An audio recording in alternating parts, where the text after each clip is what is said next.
Hi guys, so welcome to my YouTube channel. So, guys, ngayon, ano po tayo.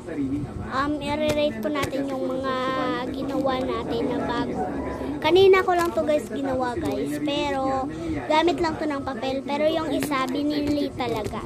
Pero, sa tingin nyo, anong uunahin natin? Yung nabili or yung hindi nabili? Siguro yung hindi muna nabili kasi mamaya baka magugulat kayo kung ano tong nabili. So ito. Yung ginawa ko guys, isa to siyang heart na broken. Yan. Ginawa ko lang to guys. Ito yung ginawa ko. I-rate natin to guys 1 to 10. Yan. Alam nyo guys, sobrang hirap talagang gumawa ng squishy. Lalo na pag pag wala kayong cotton. Kasi pag hindi cotton yung inano nyo pag, di ba, pag papel yung linagay mo dyan sa loob, dyan pag linagay mo dyan sa loob, papel, hindi siya squishy. Pero ito, meron ako ditong na teddy bear Pero, yung teddy bear ko, yung yellow, pero yung itong nabili na bago color pink to. Pero yung isang teddy bear ko na yellow, ganun yung inaanhan ko ng cotton. Yung kinukuhan ko ng cotton. So, sobrang squishy niya.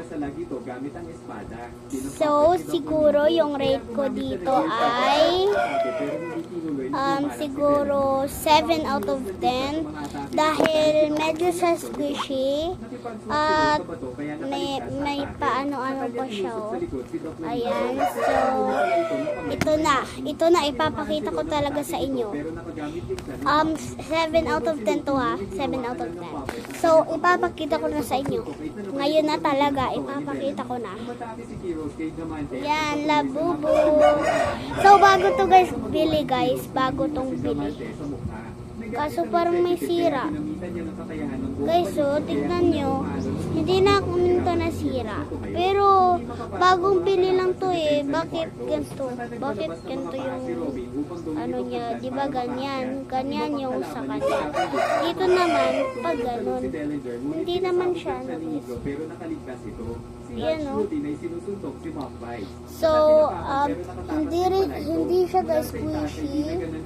Hindi siya squishy guys. Basta para siyang medyas. Pero hindi to guys medyas bago to. At gusto ko lang guys sabihin sa inyo guys na 38 pesos lang to. Sa Shopee na bili namin. Yan. So, yung rate ko dito ay 9 lang. 9.5 out of 10. Ganun. So, bye.